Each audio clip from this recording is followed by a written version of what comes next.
Welcome to the Creative Works podcast from WheelWorks Arts. I'm Tom Thorpe, the Communications Officer at WheelWorks Arts and the host for the podcast for this season of programmes. WheelWorks Arts, a leading youth arts charity in Northern Ireland that has, since 1995, been working and engaging with children and young people using creative arts. The charity exists to support children and young people's social and cultural development through accessible and innovative community-based programmes. These programmes provide a fusion of traditional and digital art forms, harnessing the arts for learning and growth by supporting young people's expression, their voices and ideas. For more information, visit our website at wheelworksarts.com. This is Season 1, Episode 2, and on today's programme, I talk to Lesley Cherry and Paul Tracey about WheelWorks Arts' ChangeMaker programme. Paul and Lesley, welcome to this podcast episode. We're going to talk about ChangeMaker. Lesley, before we get started, could you introduce yourself, what you do, where you are, and what's your role at WheelWorks? My name is Lesley Cherry. I am the Good Relations Coordinator for 2 or 3 projects in WheelWorks and ChangeMaker. I'm an artist in my own right, and I've been working as a socially engaged artist with many communities, ex-paramilitaries, older people with dementia, and children for about the past 20 years. I know I don't look that old, but hey, what can I say? And Paul, to introduce you. My name is Paul Tracey, and for just over 20 years, I've been out there designing and delivering training workshops in a corporate sense and in a mental health sense. In recent times, coaching came in about 2003. I was exposed to coaching. In more recent times, I'm now focusing on health. I have a personal health story. There's health stories around me, and I'm operating more directly significant diagnosis or an ongoing. How can I use the skilled coaching? Could you tell us about yourselves and a piece of art that is unique to you and what it makes you feel when you look at it, and sort of to give an idea of where you're coming from and who you are? Lesley, I'm going to start with you. No pressure there, Tom. There's so much art that I do love. It is part of my life and has been since I've been a child. But I think especially when we're talking about ChangeMaker, I do love the work of the early modern art. We call it modern art, but it's like over 100 years old now. The likes of Picasso and Georges Braque and stuff. And they were doing amazing things like using pieces of newspaper and collage in paintings, which had never been seen before. And we take, the likes of Picasso's, strange modern women with, the African art influences, etc., which were very new to Europe at that time, which we take for granted now. We see, a piece of abstract or modern art, or, a piece of art that's influenced by a different culture. And we accept that now, which of course we didn't when this first came onto the scene in Paris, etc.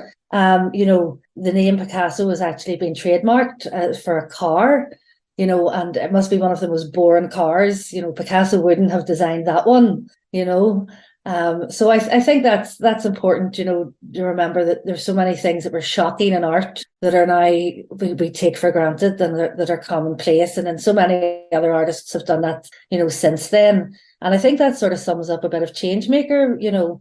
We're very wary of new things. We're very wary of different, cultures and diversity and equality. And I think it's bringing them into reality and normalizing them, which a lot of people actually don't do at the minute. Paul, tell us about yourself and your piece of work, your artwork. As you were describing that, Lesley, 2 thoughts came to my mind. I'm not big on the visual art piece unless it's photographs. And the other form of art that I really love is music. And this past year, 2 years, as I've been in front of the computer a lot, I've been sorting out a lot of new music. And just recently I got back to Van Morrison. I never really liked Van Morrison. But when I go into YouTube and I call up a couple of the playlists that I like, I see photos of families, if you like, from the Midwest, probably in the 1930s. And every single time my eye is drawn to those pictures. I love photographs. I used to do a bit of sports photography, but photographs. And I like what you were saying, Lesley, about different cultures and everything. If I see a photograph, an older person, and the wisdom that's wrinkled into their face, and some photographs like that, I find incredibly powerful. I go, right, okay, if we were to stop and listen, And that takes me to, well, ChangeMaker. There's lots of areas in life where people are included, where diversity doesn't work properly. I think older people genuinely. So people from different cultures, looking at pictures, black and white particularly, seeing a story in it is for me very. And that's the thing, Paul. I mean, everybody now has like a camera in their pocket. I mean, it used to be a camera was a big thing that, you had to go and take your photographs and or film. You took them to your local chemist to get developed. And now people have thousands of photographs that they walk around with in their pocket. The worst thing I hate is people videoing concerts and then they never watch them. And people don't print things out now either, which, irks me slightly. But, there's a great power in photography, especially when you look at old photographs, because we are visual beings. Absolutely. With a story, I mean, all stories. As a child, you had fairy storybooks or, David Copperfield or whatever, but there was always a nice visual with them. And I think that visual and that storytelling is extremely important. Can I share one other story where we've got a very bare wall in the house and we want to fill it full of family photographs? And I said to my wife just recently, well, if I'm going to pick a photograph, there has to be a story in it. Now, that story might be one of our grandchildren whose face is covered in food, or there's one picture I can see in my mind's eye. One of them, she's 3 when this picture was taken, and she's the coolest chick on the planet with her sunglasses, wellies, sitting at the city hall in the grass. And it's the story that's in the picture, and it's very personal, and we each see these things differently. And that, for me, even if I go back to the music, I remember I listened to a huge amount of. Somebody said to me, "You're not listening to that." I'm working with a group at the minute, and I have some young ones and some older ones, and I happen to say I'd love to go to a rave before I die. And they looked at me, Mister, you're 66, grey haired, slightly overweight. What are you going to do at a rave? I'm going, I would have a ball. I've never been to one I want to go to. But it's these differences in how we put people in boxes. Why shouldn't I like rave? What's wrong with it? The thing is, Paul, most people who went to raves in the 90s and stuff are in their 50s now, so it's not that much of a stretch, really. Thanks, Lesley. But music is a great leveler as well, because it takes you right back to somewhere. I mean, I can barely remember my times tables, but I mean, I would know all the words to Wham rap, and I wasn't even a Wham fan. George Michael, maybe, and it's so eclectic, you can, there's so many different genres and the styles that went with music as well, and there is that, that connection and that marriage between music and art and fashion and, how things, we just accept in our everyday life now, which was shocking. Like punk is just like, yeah, you can go into any store now and buy a bit of tartan or whatever. And Vivienne Westwood made her whole career out of it. There's that lovely crossover of things that were shocking and weird and, oh my God, what is this? That we completely accept now. And again, it's that ethos of ChangeMaker. And I know I'm going on a wee bit, Tom. Sorry for interrupting there, but there's a lovely, lovely point you've just made there, which goes to what's at the heart for me of ChangeMaker and the side of it. So a piece of music can immediately transport you to another time. Some pattern got written in your mind very powerfully because music. And when I talk about unconscious bias, most times, I would say most people don't know when they learn that, oh, them is down the street, you're not allowed to talk to them, or they're trouble, or they're this, or they're that. And it's this unconscious bias piece that is so wired into our systems, into our thinking, into our very being, which is what we're trying to get at with the mix between the coaching and the question and the creative expression, how we can get people past the filters that they're operating out of. That music piece, Lesley, we might have to use something with that. That's very powerful, very automatic. It is. And I mean, like, you can only even look when you look back and there was like musical fashions and tribes would have thought, like, the classic one would have been the Mods and Rockers and Brighton Beach, and probably when I was younger, I would probably be a wee bit more on the mod side, but I realized that leather was much better. Anyway, we've been digressing there. Let's get it back on track. But it's fascinating that we talk about tribes and putting people into boxes. And if I told you I like heavy metal, it just makes you think, what the heck? And I like salsa and Latin music. And it just sort of, when you say that to people, they look at you like you're some sort of something out of the past that comes from the deep pit. But again, I mean, I think that really brings us on to the essence of change making. It's all about when people say these statements, you think, well, metalheads are meant to be people with long hair. Unfortunately, I don't have much hair left. But that's another issue. So what exactly is ChangeMaker? What are its origins? What's its purpose? What's its function? Well, I think, there's been a lot of, we have programmed ChangeMaker because a lot of EDI, or equality, diversity, inclusion training has been going on the same way we would have had to do, safeguarding training, or, health and safety training. Some people say, oh, it's the politically correct tribe gone mad. And it's not really. It's because our society is changing so much. And of course, at WheelWorks, we were able to marry those EDI qualities with art, because art is a great catalyst, and it's a great catalyst for change, which people don't realise. And it's one of the things that you've done as a child, or you at school, you would have drawn, you would have, that was your playtime, because it was all part of learning.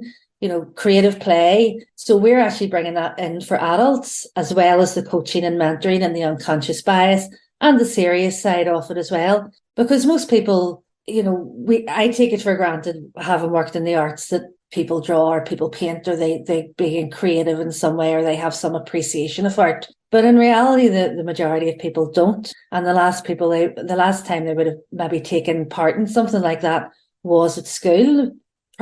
More than likely primary school, possibly at secondary school, and then the next thing, the nearest thing they get to creativity is perhaps picking out their wallpaper or their colours for their house. But that's normal, because everybody does that. But it's actually just, using all those terminologies of unconscious bias and making decisions, and mixing it with creativity to break down their barriers to see differently.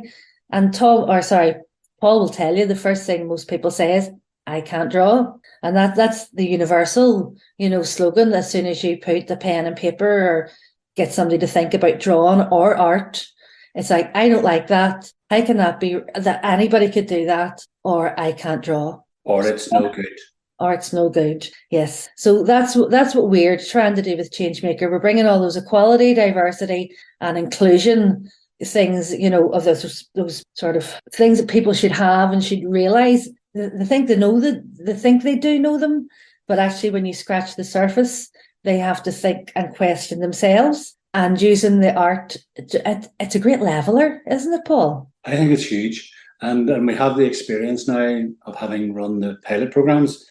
People coming in and say, well, I'm here, but I don't know why I'm here. And I'm a bit afraid because, as you said, Lesley, they're operating out of a belief system that says, I can't draw. That's one of the things I really want to hear, a belief that says, I can't, and how people form them. To go back to your question, Tom, I think that I'm working in Belfast in a minute, and I'm taking the train up from where I live and going down there. And every day now I see people not from Belfast. That cheers me up so much. And anytime I get into conversation is to say, are you safe here? There are 3 people on the work I'm doing right now from India. And I've asked them. And they've said, oh no, we've been welcomed beautifully. It's fantastic. But I know, just no matter what the compartment is, the box we've got people in, whether it's somebody whose appreciation of gender is different, their age, their social status, their colour, their race, their creed, I just worry that, well, you know what? We've got to give everybody a break. Everybody's just trying to do their best here. And what's our response in this society here, which was very closed for a long time? We obviously had our problems with one another. And there's still work to be done there. So where did it come from? When I was first asked about it, I was immediate. I see problems into the future with the rise of certain forms of politics. And I think that somebody's going to get hurt there. And that, to me, that's just... And this is it. I mean, Paul, so many people, it's, immigrants or people who come into this country, which we did really have a closed society for many years because of our own issues. Mm. And, we have our own problems here as well. I mean, as you mentioned about politics and things not getting done at a grassroots level, but there's been such a lack of investment for people who've lived here, the likes of housing and education. So when somebody new comes in, it's so easy to blame them and point the finger when the issues are much bigger than that and have gone back, many generations and many years, because there hasn't been the investment in the country and in people who've grown up here to make it a welcoming place for people as well, and there's just not, it's the easy target. Oh, well, they're not from here, so why are they getting that? Which is, a common denominator, and it's that lack of understanding that, is one of the causes of this, and causes of racism and, Everything. yeah. Another point I'd make, Tom, is that, and we're well aware of the economic imperative, business needs people. And without being terribly political, we know post-Brexit that, crops aren't being lifted because folk aren't coming. Things aren't happening in the health service because some folk have gone home because they're made feel not welcome. And that was a very powerful. The economic argument is very well rehearsed. Businesses need people, and there's not enough people just now. And that's actually with the way Western populations are aging. That's going to get worse. That's not going to get easier sooner. So, I would widen the frame as well, because this diversity and inclusion piece, I know I haven't gone back to see where it came from, but there's people in offices in good jobs, but they're being looked over because there's something about them. It's because their manager, their line manager, their team leader, somehow or other does. We still have a pay gap, male, female. How can that be in this time? That to me is just wrong. We still have a glass ceiling. So I don't know. I just think there's a big piece about the equality of, if I'm being promoted, is it because of my gender or because of my capability? That to me that's. So how does ChangeMaker tackle these, I suppose, unconscious biases in many ways that we have in many different ways because of people's age, sexual orientation, their abilities, their lack of abilities, whether they're like heavy metal or whether they support Chelsea Football Club, So how does ChangeMaker set out to, because we're all people and we all come to these things with our own set of prejudices, acceptance, experience of life. So I come into a class. So how do you make me address some of my own inherent problems or perspectives? Well, we leave a lot of what we've just discussed at the door, in fairness, because that will come up naturally. But I mean, ChangeMaker is really for people in the workplace as well. Because if you're happy in your workplace, you're going to be more productive. You're going to get on with people better. You're going to want to do more. You're going to want to do better. And it sort of irons out a lot of those inequalities, or, you can understand your work colleagues better. You can understand why your manager is bringing something in, perhaps. It's that open society sort of, and which we all should have.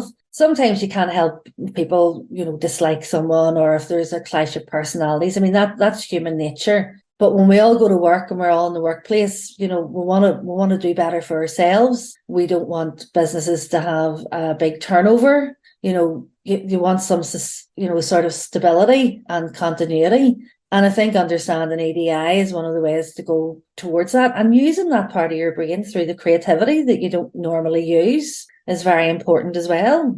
For me, Tom, when we first started talking about this, I was talking with Farah. One of the ways we will do this is very, very gently. People are coming into the room with who and how they are. It's unconscious. It's their normal. If we go in I love what Lesley said there, whatever we hold, we leave at the door. Because if we go in with but here's the way you should be doing it, well, that's just an argument. That's just, if I poke you now, you'll poke me back and we'll both end up blind. That's not going to work. So using the coaching framework and asking questions by highlighting certain truths about people and getting people past that idea that, yeah, but it's all lemons. It's not me. I'm perfect. I'm dead on. I'm tickety-boo. It's not like that at all. And it's about asking questions to get people to just check in with themselves and think about times when they felt offended. What was that like? And very gently ask questions, purposely ask questions. Sometimes there will be challenging questions, and we might think we're asking a gentle question, but actually for the receiver of the questions, it's pretty darn challenging. In the past number of years, 20 years, I've worked with groups of young people, unemployed, a bit troubled in one thing or another. And I used to hear commonly, I would get a comment like, "Mister, you're doing my head in. Thanks a million. That's me doing my job. No, but Mister, you're wrecking my head." You ask all these questions, and it's a process that is forcing people to look at themselves. It's not about looking at anybody else, bar one's self and one's experience. There might be some imagery that we will show that is perhaps controversial, but we present that and say, well, look, this is just a picture. How you react to it is something about you, not about the picture, because two people might see it differently. And when we get that difference, then we've got something to explore through the questioning, through the listening, and saying, okay, so this idea that, we operate out of different parts of ourselves, and that creative side, which you beautifully described, as not being properly developed. If I don't play music, if I don't draw, if I don't paint, if I don't sculpture and get my hands on there, whatever it is, then there's something there that perhaps isn't getting an expression. But it is a wonderful thinking too. It's absolutely wonderful. One of the early exercises we did, it was just to get people to doodle. Do you doodle, Tom? I do. And what happens when you doodle? I design fortification systems or ground plans of castles, which might say a lot about me, but I have designed complex artillery forts that you see these sort of stars. And that's what I like doodling about, and sort of doing sort of 3D or plan sections of castles. And it's one of those things I do in meetings when I'm not particularly engaged.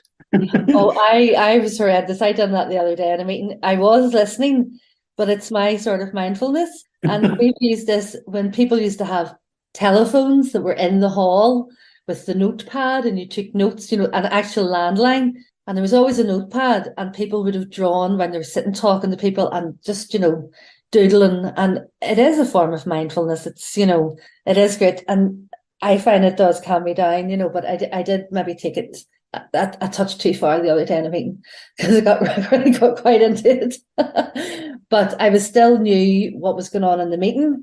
And as I was doing this, I was subconsciously thinking about what the response was, how we were going to take it forward, so that was just me being partly creative. But people doodle and don't think about it, which I love. People talk about. Sorry. So I'm just thinking, how do we tie the creativity and the art into thinking about unconscious bias? Because it seems to be making art seems to be very different from actually dealing with some of the things that we're trying to look at in ChangeMaker. So how do you link the two, and what outcomes does this create? Can I ask you a very simple question? You may. If you could imagine a world or an office at peace, some place you've been, and you could imagine that, tell me, what do you see in your mind's eye? I think everybody in the pub getting on. Now you have to draw that. Right. That's challenging. Yes. And I was doing an exercise today with a group, and I said, I want you to, and we're talking about the financial markets, an introduction to capital markets. And I said, then put all these words down, but now I want you to draw it. And one lad looked at me, Lesley, he could have been on the course, just saw the look of horror on his face. And I said, I don't care if it's stick men to stick women. He laughs some more, because that's all it's going to be, he said. And it is challenging. And then we might slip out into, well, what's a metaphor for that? And is to tap into the idea that a lot of our communication is actually metaphoric. So we did, and I'm thinking of the lad down in Portadown, Lesley, who couldn't draw. I can't draw. And we were talking about things going on in that area and what the ideal would be. And you made some really clever observations about what he drew and painted and coloured, because we're using it. And he drew a river with trees, a winding river. I thought it was magnificent. But you made other observations about that, Lesley? Yeah, he hadn't done it flat. He hadn't done the grass and then the river.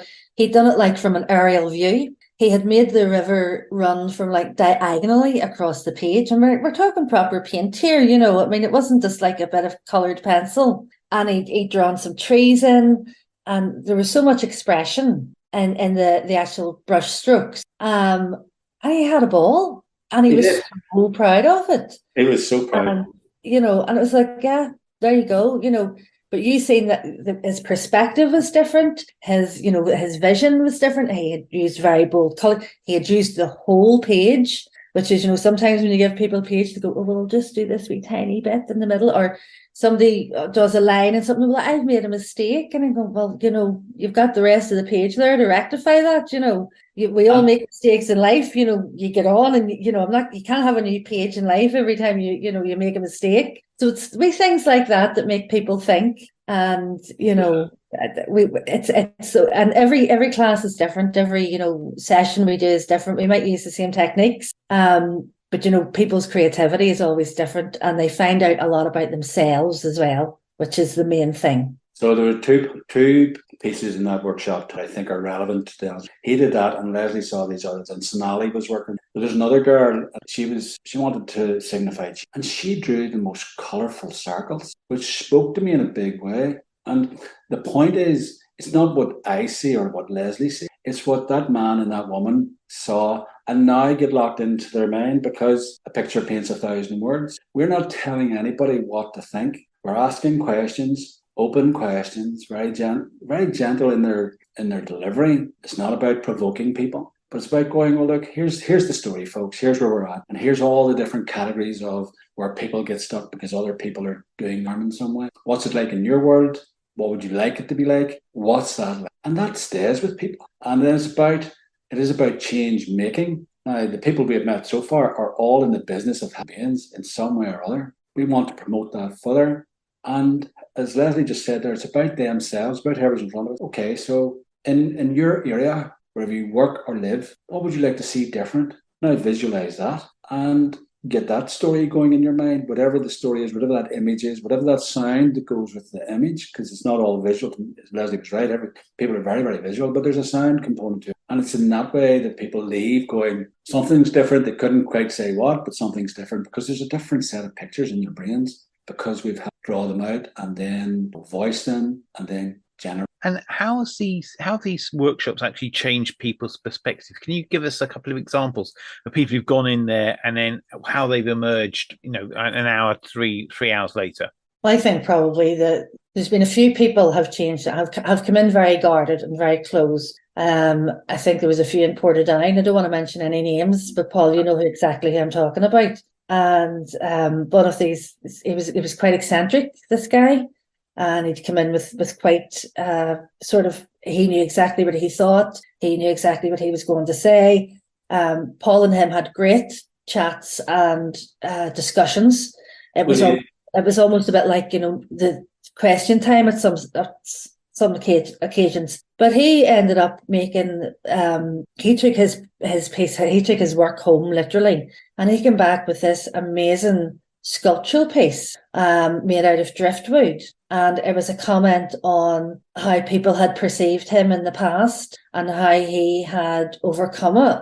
And he was quite open about, things that had happened in his past with his depression, etc. And he was one of those people that, larger than life character, etc. So people would have had their own opinions about him. But he really opened up in that, and the ChangeMaker. And Paul will probably tell you more about it.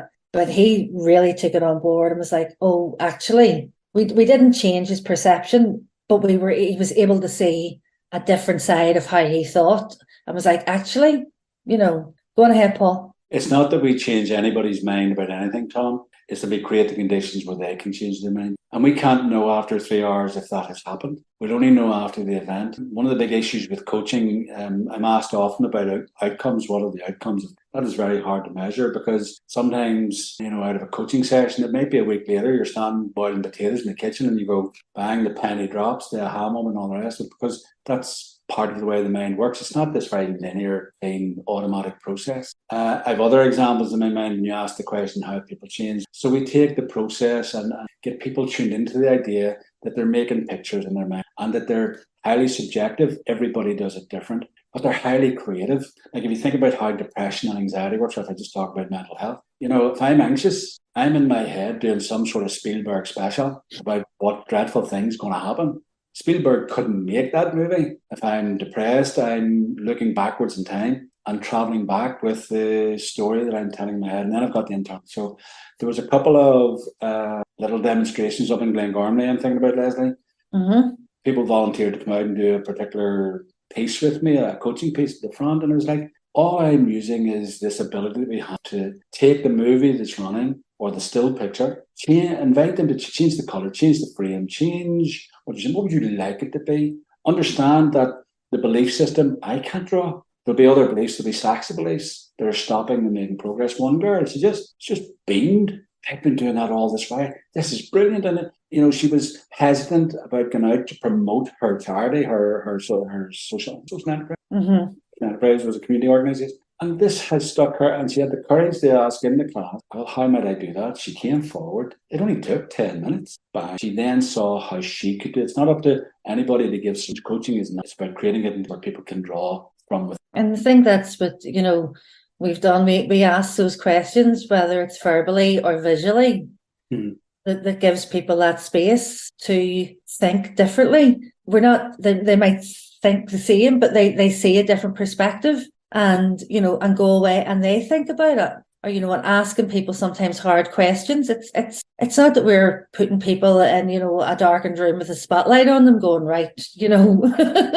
Maybe worth a try. Well, we could do that, you know, we might have to charge a bit more for that. But, you know, but we do ask questions that maybe they haven't been asked in a while, or that they have been avoiding. You know, people are great at, you know, I won't think about that. I'll put that in the box. I'll put that in the back of my mind, you know. So, and nothing terribly personal we're asking, but maybe about their confidence, or, you know, their workload of, you know, maybe their time management. Some people came separately and talked about pain relief and how to manage that, you know, which was slightly separate, but they felt comfortable enough to actually, I'm going to ask this question. I'm going to talk about this. And sometimes in the workplace, we don't ask this question. We just go with the majority flow.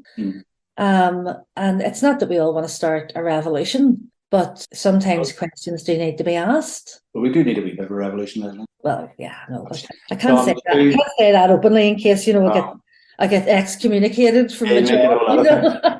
You know? There's 3 frames that I use in this piece of work, and 2 of them are just old quotes. So one of them is just an old quote, which we put in front of people. When you change how you look at things, the things you look at, it's all about the first one. And I can't remember the second one now. But it's like people are creatures of habit as well. You know, Tom, I mean, we do the same things. We think the same way. We have it, you know, and sometimes when you get your eyes open to something that's been happening under your nose that you've accepted, you know, and that's hard sometimes for people to accept, that they may have misjudged a situation and went along with it for fear of being caught out, or fear of being seen as awkward. Sometimes, and in fact, a lot of the time, to their own detriment. So it's sometimes maybe actually thinking that they can question something to make something better, not only for themselves, but maybe for the people they work with. You know, if things, and nobody likes change. You know, this is the thing. Nobody likes to change. Nobody thinks they have to change, you know. So, but if they become a change maker, that's putting a slightly different slant on it. And, you know, that has to start with the individual. And hopefully that's what Paul and, you know, certainly does with his coaching and mentoring, and throw a wee bit of creativity into that mix, saying, you know, where can it lead? Anywhere you want. A couple of other pieces, Tom. We have to have laughter.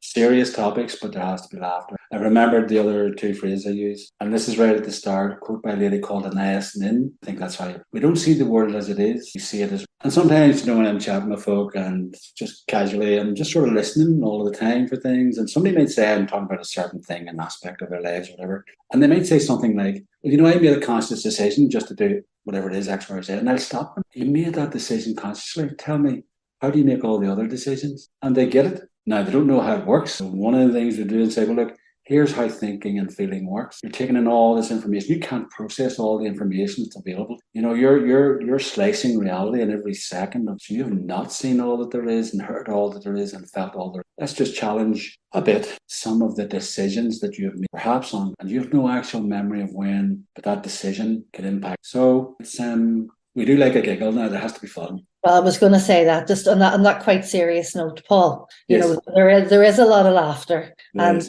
I think it's fair to say sometimes me and Paul get up there, we're like a flipping double act. Do you know what I mean? But that's all part of, you know, we both have a lot of experience in the field of working with people, and it's building that relationship. And even if it's only for the 3 hours, or maybe we're doing like longer sessions, and it's that relationship building, and it's that trust. You know, they don't know us from Adam. They're there, you know, sometimes they want to be there. Sometimes they're, you know, it's part of their training, part of their, you know, their job. But if, you know, you have to make it enjoyable for people as well, because if you're not enjoying it, they're not gonna take anything on board, no matter what that is in life. That's just not our course.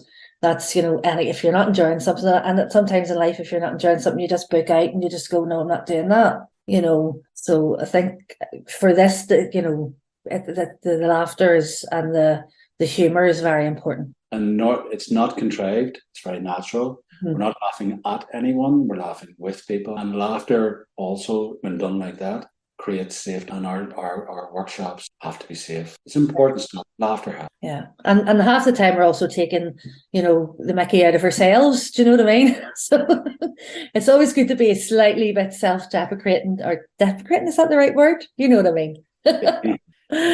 Anyway. Can these workshops be applied into sort of commercial management, industry situations, into offices? Can this be made available to corporate and other organisations? And if so, what are the benefits that they might get out of doing something like this? Very much so. I mean, this is the thing, the corporate world is everything's going up, the price of living, they want to keep staff, they want to keep their own costs down. They want their employees to be happy, but they want them to be doing it, bottom line figures count, so a small bit of investment to make your workforce happy goes an awful long way. But it's also a very important, EDI training, equality, diversity, inclusion. It's a major part of society. Yes, there's employers have to do a certain amount of training, but if you can make this training enjoyable, worthwhile, beneficial, and that it actually works, that's a win-win for everybody. I mean, Paul, you're probably going to talk a bit more about the technical part of it, so. Well, there's one piece for me, Tom, that just wins the day, seals the day. We're of a certain age, us lot, and we've had experience of working under other people. And there's times we've worked for people that really helped us and helped us evolve. And there's people who didn't. Now, in the modern workplace, the word has gone a wee bit out of fashion, but it's still relevant. Every employer wants discretionary effort. If you're going to want my discretionary effort, you're going to have to give me something. And it's not money. Money is one of those hygiene factors. Money, the whole thing about money, although it's nice to have, won't completely do it. If you've got the right environment, where if I'm coming in and I know that you respect me, trust me, will help me grow and develop, will help me feel better when I leave to go home, and I can take the story home to my family and have a nice day, instead of making me stressed, resentful, and getting the Sunday night blues. Well, that's a world of a difference. I have great sympathy for managers, some of them. Some people shouldn't be managers, in my opinion. So to take it into the workplace, they shouldn't be managed, because some people are really good at process, but not people. Some people are really good at people, but not process. And getting the two sides of that right but to appreciate those people in my team for who and how they are, and show that, not in my words, how I act towards them in every workplace, in every role, whether it's salespeople, whether it's managers, whether it's project managers. To me, it doesn't matter who it is. If I'm working with another human being, I make a great deal. So I'm going up on the train at the moment. I make a great deal saying hello to every. So the ticket collector in Botanic has seen me 4 mornings. I've had a bit of crack about the weather. He knows me now. He doesn't know who my name is. He doesn't know anything, but for 3 seconds, there's a bit of anything that makes easier, especially if I'm there every day, 8 or more hours a day, and I have to deliver results to you as my boss or my organ employer. The better you get, the better. Very much so, Paul. Completely agree with you. As we were saying the other week, you always get a bit more with sugar than you do salt. Fish and chips. Yeah, well, this is true. That's different. That's maybe why we've got so much diabetes in this country. Could be.